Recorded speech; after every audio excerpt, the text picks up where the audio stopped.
ربك ألا تعبدوا إلا إياه وبالوالدين إحسانا إما يبلغن عندك الكبر أحدهما أو كلاهما فلا تقل لهما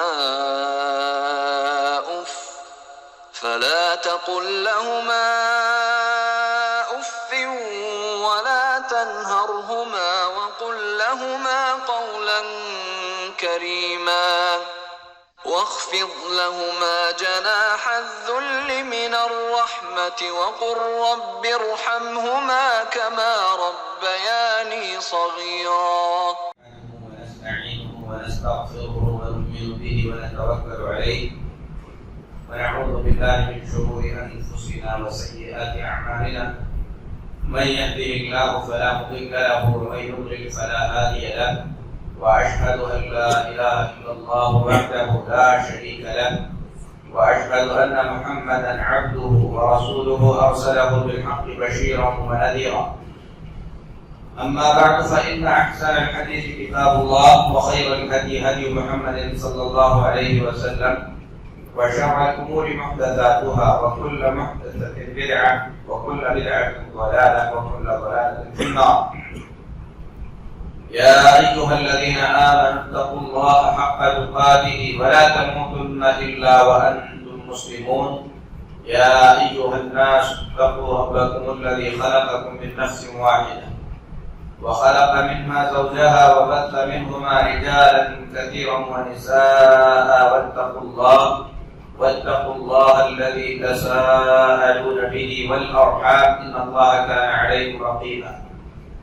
يا أيها الذين آمنوا اتقوا الله وقولوا قولا سديدا يصلح لكم أعمالكم ويغفر لكم ذنوبكم ومن يطع الله ورسوله فقد فاز فوزا عظيما. أما بعد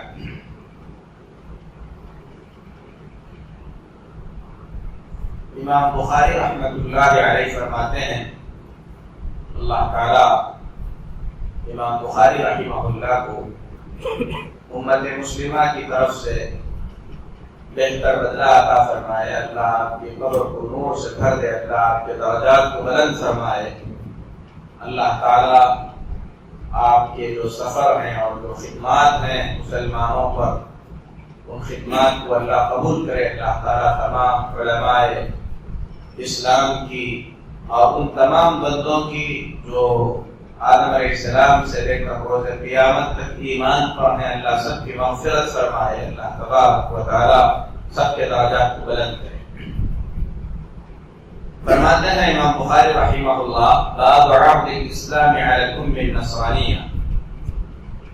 اس مسئلے کا بیان کہ اگر ماں نصرانی ہے غیر مسلم ہے کرسچن ہے تو اسے اسلام کی دعوت دینا.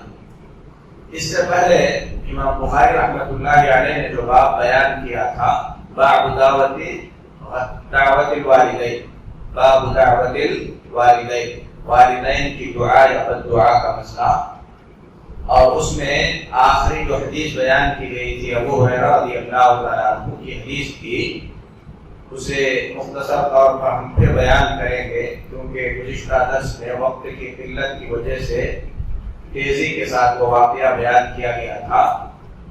ابو ہریرہ رضی اللہ تعالیٰ عنہ فرماتے ہیں کہ میں نے اللہ کے نبی صلی اللہ علیہ وسلم کو فرماتے ہوئے سنا کہ آپ نے کہا ما تکلم مولود من الناس فی مهد الا عیسی ابن مریم وصاحب جریج. کہ گود میں عیسیٰ علیہ السلام اور جریج والے بچے کے علاوہ کسی نے بات نہیں کی. اور صحیحین میں بخاری اور مسلم میں ایک تیسرے بچے کا بھی ذکر ہے جسے ہم آخر میں بیان کریں گے. تو عیسیٰ علیہ السلام کا بات کرنا وہ تو قرآن میں مذکور ہے کہ جب مریم علیہ السلام اٹھا کر لائی تو قوم کے لوگوں نے کہا یا مریم لقد جئت شیئا فریا. اے مریم تم یہ کیا برائی لے کر آئی. ہمارے خاندان میں تو کوئی ایسے نہیں تھے. تو اللہ کے حکم سے مریم نے عیسیٰ علیہ السلام کی طرف اشارہ کیا اور وہ ابھی پیدا ہوئے بچے تھے. عیسیٰ علیہ السلام نے کہا انی عبد اللہ آتانی الکتاب وجعلنی نبیا وجعلنی مبارکا اینما کنت واوصانی بالصلاة والزکاة ما دمت حیا وبرا بوالدتی ولم یجعلنی جبارا شقیا. اتنی باتیں عیسیٰ علیہ السلام نے کہی. تو ابھی پیدا ہوا بچہ اتنی لمبی گفتگو کرے یہ اللہ کی نشانیوں میں سے ایک بڑی نشانی.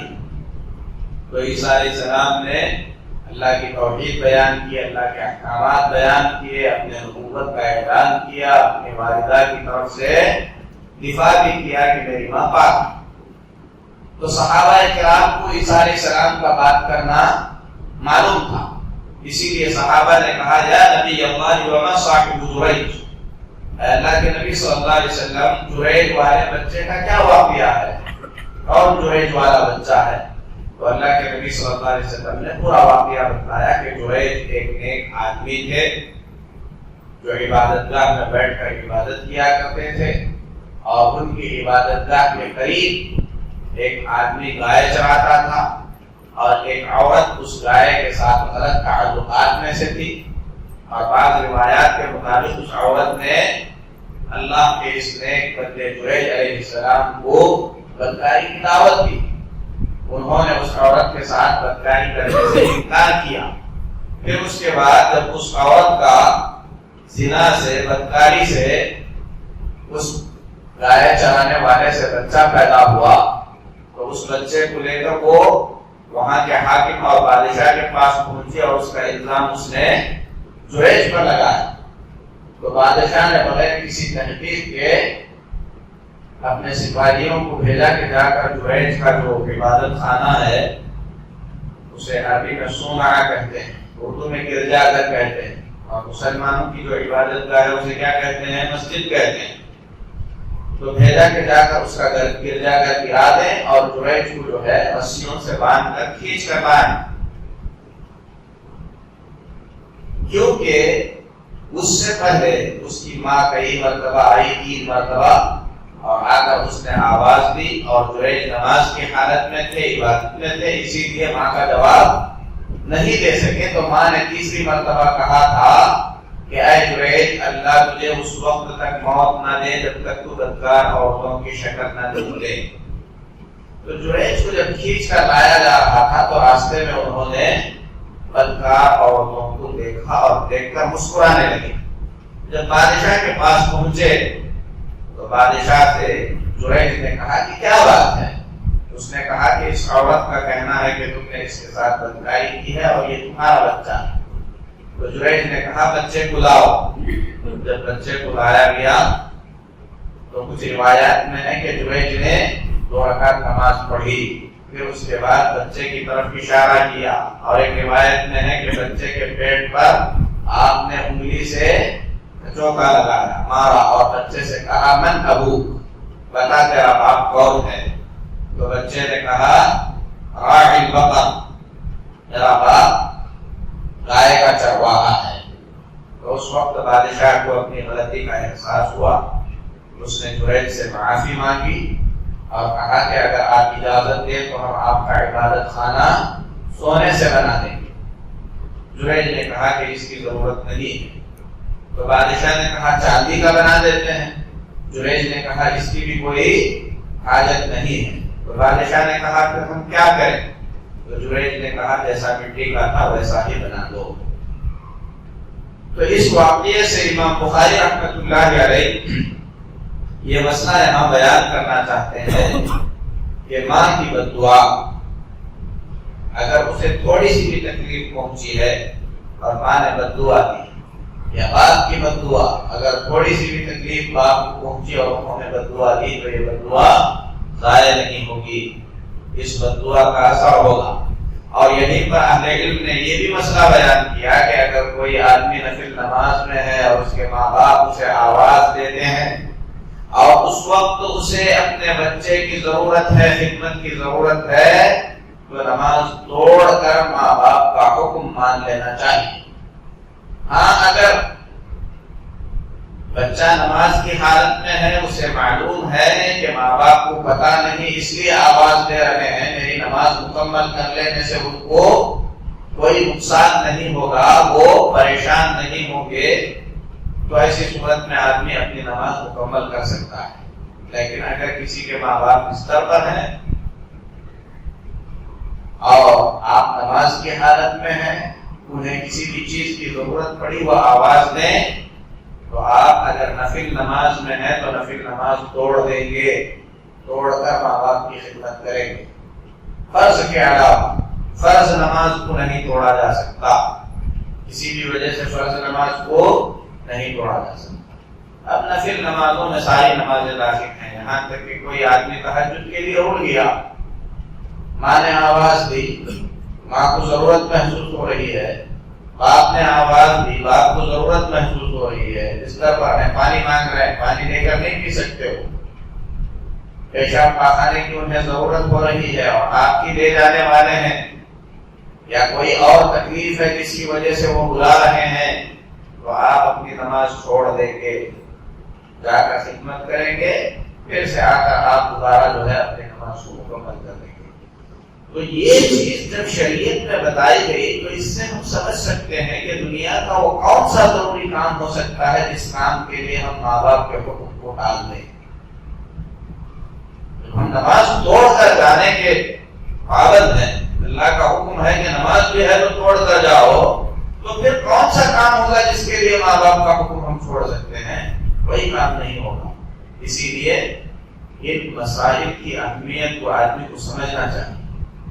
ماں باپ کی خدمت صرف ایک شوق نہیں ہے، یہ اللہ کا حکم ہے، یہ اللہ کی شریعت ہے، یہ ان کا حق ہے اور واجبی حق ہے، اور یہ ایسا حق ہے جس حق کی حفاظت کے لیے اللہ نے قرآن میں اور حدیث میں اللہ کے نبی صلی اللہ علیہ وسلم نے کڑے قانون بیان کیے ہیں۔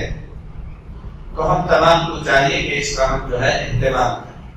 اور تیسرا بچہ جس نے بات کیا اس کا ذکر بخاری اور مسلم میں ہے کہ ایک عورت اپنے دودھ پیتے بچے کے ساتھ تھی، وہاں سے ایک آدمی گزر رہا تھا گھوڑے پر سوار ہو کر، جو بہت شان و شوکت والا تھا، تو اس بچے نے جو دودھ پی رہا تھا اپنی ماں کی چھاتی سے منہ الگ کر اس عورت نے دعا کی، کہا کہ اے اللہ میرے بچے کو اس کے جیسا بنا۔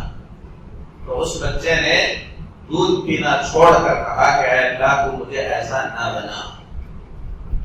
پھر اللہ کے نبی صلی اللہ علیہ وسلم فرماتے ہیں کہ ایک عورت کو لایا گیا گھسیٹ کر مارتے ہوئے، اور اس سے کہا جا رہا تھا کہ تو نے چوری کی ہے، تو نے زنا کیا ہے، اور وہ عورت آزاد بھی نہیں تھی، اسے خریدا اور بیچا جاتا تھا، لوٹی تھی، اسے مار کر کھینچ کر لایا جا رہا تھا اور کہا جا رہا تھا کہ تو نے زنا کیا ہے، تو نے چوری کی ہے، اور وہ عورت کہہ رہی تھی کہ میں نے ایسا کچھ نہیں کیا ہے۔ جب اسے مظلومیت کی حالت میں دیکھا، پریشان حال میں دیکھا، تو ماں نے دعا کی، کہا کہ اللہ میرے بیٹے کو ایسا نہ بنا۔ تو اس بچے نے دودھ پینا چھوڑ کر پھر سے کہا کہ اے اللہ مجھے ایسا ہی بنا۔ تو اللہ کے نبی صلی اللہ علیہ وسلم نے اس کی تفسیر بیان فرمائی کہ پہلا شخص جو گھوڑے پر سوار ہو کر شان و شوکت سے جا رہا تھا وہ ایک ظالم اور جابر تھا۔ تو اللہ تبارک و تعالیٰ نے اس بچے کے زبان سے یہ کہلوایا کہ اے اللہ مجھے ایسا ظالم نہ بنا، جابر نہ بنا۔ اور وہ عورت جسے گھسیٹ کر لے جایا جا رہا تھا وہ ایک نیک عورت تھی، پاک دامن تھی، اس پر جھوٹا الزام لگا کر اس پر ظلم کیا جا رہا تھا۔ تو جب ماں نے ایسا نہ بنانے کی دعا کی تو اس بچے نے کہا کہ اے اللہ ایسا بنا، یعنی نیک بنا، اگرچہ کہ میں مظلوم رہوں، میں ظالم نہ رہوں۔ آدمی اللہ کے پاس مظلوم بن کر جائے یہ بہتر ہے اس بات سے کہ ظالم بن کر جائے۔ اور اللہ کے نبی صلی اللہ علیہ وسلم ظلم کرنے سے بھی اللہ کی پناہ مانگتے تھے، اور خود پر ظلم ہو اس بات سے بھی اللہ کی پناہ مانگتے تھے۔ آدمی اگر اپنی استطاعت میں ہے ظلم نہ سہے، ظلم کا دفاع کرے، لیکن آپ کے پاس دو میں سے ایک ایک آپشن ہے، یا تو آپ ظالم بن کر جیے یا مظلوم بن کر جیے، تو مظلوم بن کر جینا آپ پسند کر لیں اس بات سے کہ آپ ظالم بن کر جیے، ورنہ تو یہ چاہیے کہ آپ ظلم نہ کریں اور آپ ظلم برداشت بھی نہ کریں۔ لیکن کچھ حالات میں ایسا ہوتا ہے کہ آدمی یا تو ظلم کرے یا تو ظلم سہے، تو اس وقت مظلوم بن کر رہنا ظالم بن کر رہنے سے بہتر ہے۔ تو آج کے درس کی پہلی حدیث جو ہے اور باب جیسا کہ ہم نے بیان کیا، عرض الاسلام علی الام النصرانیہ، غیر مسلم نصرانی ماں پر اسلام پیش کرنا۔ کبھی ہوتا ہے کہ والدین میں سے کوئی غیر مسلم ہے، اللہ نے اسلام کی ہدایت نہیں دی ہے، بچوں کو اللہ نے اسلام کی ہدایت دے دی، تو ایسی صورت میں ماں باپ کے ساتھ سب سے بڑی نیکی جو بچہ کر سکتا ہے یا بچی کر سکتا ہے وہ کیا ہے؟ ماں باپ کی ہدایت کے لیے کوشش کرنا، یہ سب سے بڑی نیکی، ماں باپ کی ہدایت کے لیے کوشش کرنا، تاکہ وہ جہنم سے بچ جائے، اللہ کے غضب سے بچ جائے، آخرت کی پکڑ سے بچ جائے۔ ماں باپ کی ہم خدمت کیوں کرتے ہیں؟ اس لیے کرتے ہیں تاکہ ہمارے ماں باپ کو ذرا برابر بھی تکلیف نہ پہنچے، انہیں دکھ نہ ہو، انہیں برا نہ لگے۔ اب سوچئے، اگر کسی بچے کو یہ پتا چلے کہ اس کی ماں یا اس کا باپ کفر پر ہیں، اسی حالت میں مریں گے، ہمیشہ کی جہنم میں رہیں گے، کتنی بڑی تکلیف میں رہیں گے، کتنی بڑی مصیبت میں رہیں گے، کتنی بڑی پریشانی میں رہیں گے۔ تو ایسی صورت میں اولاد کا سب سے بڑا فائدہ کیا ہے؟ سب سے بڑی نیکی کیا ہے؟ ماں باپ کی خدمت کی سب سے بڑی نیکی جو حاصل کر سکتا ہے والدین کی ہدایت کے لیے کوشش کرنا۔ اور یہ اللہ تبارک و تعالی نے انبیاء علیہ الصلوۃ والتسلیم کے ساتھ بھی کیا ہے۔ ابراہیم علیہ السلام کے والد کفر پر تھے، کفر پر ہی رہے۔ ابراہیم علیہ السلام نبوت کے پہلے دن سے سمجھاتے رہے، یہاں تک کہ جب باپ نے حد سے زیادہ سختی کی اور سختی کرتے ہوئے کہا لَأَرْجُمَنَّكَ وَاهْجُرْنِي مَلِيًّا، اے ابراہیم اگر تو اپنے کاموں سے باز نہیں آئے گا تو میں تجھے رجم کر دوں گا۔ اور رجم کا معنی کیا ہے؟ پتھر سے اتنا ماروں گا کہ تو مر جائے، مرنے تک تجھے پتھروں سے ماروں گا، تو مجھے میرے ہاتھ پر چھوڑ دے۔ اس وقت بھی ابراہیم علیہ السلام نے کہا میں تمہیں سلام کرتا ہوں، اللہ سے آپ کی مغفرت کی دعا کرتا ہوں۔ آخری وقت تک ابراہیم علیہ السلام نے نہیں چھوڑا، بڑی مخالفتیں کی، سختیاں کی ابراہیم علیہ السلام کے والد نے ابراہیم علیہ السلام کے ساتھ قوم کے ساتھ مل کر، لیکن اللہ کے خلیل ابراہیم علیہ السلام جتنے پیارے انداز میں سمجھاتے تھے، قرآن میں اللہ تبارک و تعالی نے کئی مقامات پر بیان کیا ہے۔ یا ابتی لما تعبد ما لا يسمع ولا يبصر ولا يغني عنك شيئا، اے میرے ابا جان، یا ابتی، پیار سے۔ تو اہل علم اس حدیث کے تشریح میں کہتے ہیں شیخ عبدالرزاق البدر حفظہ اللہ، اگر ماں باپ کفر پر ہیں یا اسی طریقے سے اسلام پر ہیں لیکن سنت کے راستے سے بھٹکے ہوئے ہیں، بدعات میں مبتلا ہیں، قبر پرستی میں ہیں، سنت کے راستے سے ہٹے ہوئے ہیں، اس وقت بھی اولاد کا فریضہ ہے، اولاد کی ذمہ داری ہے کہ اپنے ماں باپ کی ہدایت کے لیے جتنی کوشش ہو سکتی ہے اتنی کوشش کرے، لیکن پیار کے ساتھ، اچھے اسلوب کے ساتھ، اچھے انداز کے ساتھ، تاکہ انہیں تکلیف بھی نہ ہو اور وہ آخرت کے عذاب سے بھی بچ جائے۔ انبیاء علیہ الصلوۃ والتسلیم جیسے کہا یا ابتی، اے میرے ابا جان، پیار سے، محبت سے۔ ذرا سوچئے اللہ کے نبی جناب محمد رسول اللہ صلی اللہ علیہ وسلم کو ابو طالب نے کتنا ساتھ دیا ہم سب جانتے ہیں۔ پوری زندگی یعنی 10 سال ابو طالب اللہ کے نبی کو نبوت ملنے کے بعد اللہ کے نبی صلی اللہ علیہ وسلم کے ساتھ رہے.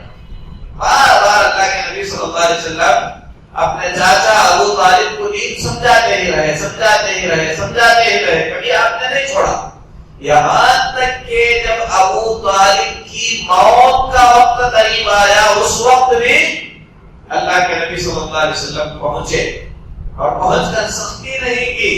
بخاری کے الفاظ میں اللہ کے نبی صلی اللہ علیہ وسلم نے کہا, یا عم, اے میرے چچا, قل لا الہ الا اللہ, آپ لا الہ الا اللہ کہہ دیجیے, کلمۃ, بس ایک کلمہ ہے, آپ اسے بول دیجیے, وحاج لک بها عند اللہ, میں اللہ کے پاس آپ کی سفارش کروں گا.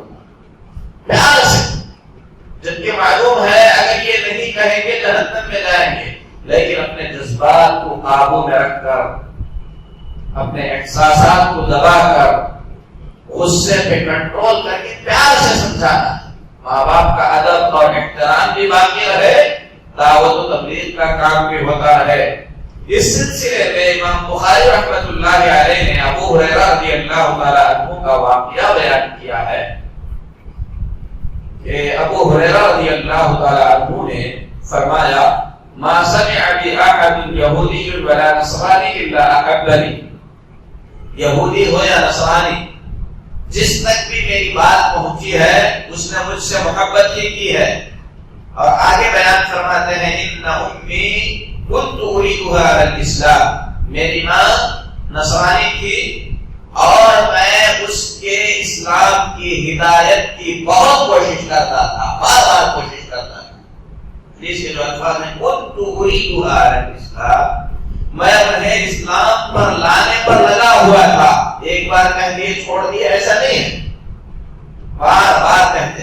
فتأبى, فرماتے ہیں لیکن میری ماں میری بات ماننے سے انکار کر دیتی تھی. صحابی ہیں, اللہ کے نبی کے شاگرد ہیں, اور کسی اور سے نہیں اپنی ماں سے کہہ رہے ہیں. ظاہر سی بات ہے, زبان میں مٹھاس بھی ہوگی, انداز بھی اچھا ہوگا, لیکن جب ہدایت کا وقت نہیں آئے گا کوئی ہدایت قبول نہیں کرے گا. ہم کو اپنے فرض سے پیچھے نہیں ہٹنا چاہیے. فرماتی ہیں, ایک مرتبہ جب ابو ہریرہ رضی اللہ تعالیٰ عنہ نے اپنی ماں کو اسلام کی دعوت دی تو انہوں نے اسلام اور اللہ کے نبی صلی اللہ علیہ وسلم کے بارے میں کچھ غلط سلط کہہ دیا. ابو ہریرہ رضی اللہ تعالیٰ عنہ کے دل کو تکلیف بھی پہنچی لیکن غصہ نہیں ہوئی. فأتيت النبي صلی اللہ علیہ وسلم فقلت ادعوا اللہ لها, میں اللہ کے نبی صلی اللہ علیہ وسلم کے پاس آیا, پریشان حال تھا. میں نے اللہ کے نبی سے درخواست کی, کہا اللہ کے نبی صلی اللہ علیہ وسلم میری ماں کے حق میں دعا کیجیے. تو شیخ عبد الرزاق البدر حفظہ اللہ یہاں پر ایک مسئلہ بیان کرتے ہیں. آدمی کو کوشش بھی کرنا چاہیے اور ماں باپ کا, رشتہ داروں کا دل کون کھول سکتا ہے؟ اللہ کھول سکتا ہے. اللہ کے سامنے پوری عاجزی کے ساتھ گڑ گڑاتے رہنا چاہیے کہ اللہ ان کے دلوں کے دروازے کھول دے, ہدایت ملے, دعا کرتے رہنا چاہیے. ابو ہریرہ نے کوشش کی اور کوشش برابر کرتے رہے رضی اللہ تعالیٰ عنہ. ایک مرتبہ جب کوشش کر کے ماں کی طرف سے غلط جواب ملا, پریشان ہو کر اللہ کے نبی کے پاس دعا کی درخواست لے کر گئے اور اللہ کے نبی صلی اللہ علیہ وسلم نے دعا کی. فرماتے ہیں جب اللہ کے نبی صلی اللہ علیہ وسلم دعا کیے, گھر کو واپس آیا تو میری ماں پردہ لٹکا کر نہا رہی تھی. میں داخل ہوا تو میری ماں نے کہا کہ میں نے اسلام قبول کر لیا ہے. اللہ تعالیٰ نے اللہ کے نبی صلی اللہ علیہ وسلم کی دعا سن لی, ابو ہریرہ کی کوششیں رنگ لائی, الحمدللہ ابو ہریرہ کی ماں مسلمان ہو. فرماتے ہیں پھر میں اللہ کے نبی صلی اللہ علیہ وسلم کے پاس گیا, جا کر بشارت دی اور کہا اللہ کے نبی صلی اللہ علیہ وسلم آپ میرے لیے اور میری ماں کے لیے دعا کیجیے. اللہ کے نبی صلی اللہ علیہ وسلم نے فرمایا, اللهم عبدك ابو هريره وامه احبهما الى الناس, اے اللہ تیرا بندہ ابو ہریرہ اور تیری بندی ابو ہریرہ کی ماں, ان دونوں کی محبت مومنوں کے دلوں میں ڈال دے. فرماتے ہیں کہ جو بھی ابو ہریرہ رضی اللہ تعالیٰ عنہ کو دیکھتا تھا محبت کرتا، اور ہر مسلمان صحابہ میں سے سب سے زیادہ نام ابو ہریرہ رضی اللہ تعالیٰ عنہ کا لیتا ہے، ان کے لیے دعا کرتا ہے، اور شاید ہی کوئی ایسا شخص ہوگا جس کے دل میں ایمان ہے اور ابو ہریرہ سے محبت نہ کرتا۔ تو یہ اللہ کے نبی صلی اللہ علیہ وسلم کی دعا کا نتیجہ ہے۔ تو آج کے درس میں ہمیں جو سبق دیا گیا وہ یہ ہے کہ اگر والدین میں سے کوئی راہ راست سے دور ہیں تو ہم تمام کو چاہیے کہ ان کی ہدایت کے لیے ہم کوشش کریں، اچھے اسلوب میں، اچھے انداز میں، پیار و محبت کے ساتھ والدین کے ادب و احترام کو باقی رکھتے ہوئے انہیں سیدھے راستے کی طرف بلانے کی کوشش کریں، ان کے کاموں پر ٹوکنے کے بجائے انہیں اچھے انداز میں بیان کریں۔ کیسے بیان کریں؟ شیخ عبدالرزاق نے ایک مثال دی، کہا کہ ہو سکتا ہے آپ کے والد اور ہر شخص کے والد اپنے آپ کو اپنے بیٹے سے زیادہ عقل مند مانتے ہیں، آپ جا کر نصیحت کریں گے تو وہ نصیحت سننے کے لیے تیار نہیں ہوں گے۔ ہو سکتا ہے کچھ لوگ سنیں، اگر ایسا نہیں ہوتا ہے تو آدمی کوئی کتاب لے جائے، بولے ابو اس میں نے یہ چیز پڑھی مجھے سمجھ میں نہیں آئی، آپ سمجھائیے، ان سے پوچھنے کے انداز میں۔ تو جو انداز بہتر لگے اس انداز سے ہر شخص اپنے والدین کو ہم سب سے زیادہ بہتر جانتا ہے، والد کی طبیعت کیا ہے، والدہ کی طبیعت کیا ہے، تو ان کی طبیعت کے مطابق کبھی کچھ سنا دیے، کسی عالم کو لائے، کچھ نصیحت کرا دیے، کبھی ان کے ساتھ کہے کہ ہم چلیے جا کر کوئی مسئلہ کسی عالم سے پوچھتے ہیں، والد سے آپ نے کوئی چیز پوچھی، پہلے ہی سے آپ جانتے تھے، اس انداز سے آپ پوچھیں کہ آپ نہیں جانتے ہیں، پھر آ کر دوبارہ کہیں کہ آپ نے یہ بات بتائی تھی، مولانا اس طریقے سے بتا رہے تھے، بس ان تک معلومات پہنچانا مقصد ہو۔ تو اسی کو حکمت کہتے ہیں۔ حکمت کے ساتھ دعوت و تبلیغ کا کام والدین پر سب سے زیادہ کرنا چاہیے، اگر وہ حق پر نہیں ہے۔ اللہ سے دعا ہے کہ اللہ تبارک و تعالی ہم تمام کو اپنے والدین کے حقوق کو سب سے زیادہ جاننے کی توفیق دے، عمل کی اللہ توفیق عطا فرمائے۔ اللہ سب کے والدین کی حفاظت فرمائے، جو انتقال کر چکے ہیں اللہ تعالیٰ ان کی مغفرت فرمائے، اللہ ان کی قبروں کو جنت کا ٹکڑا بنائے۔ آمین۔ صلی اللہ علیہ محمد وعلی آلہ وصحبہ اجمعین۔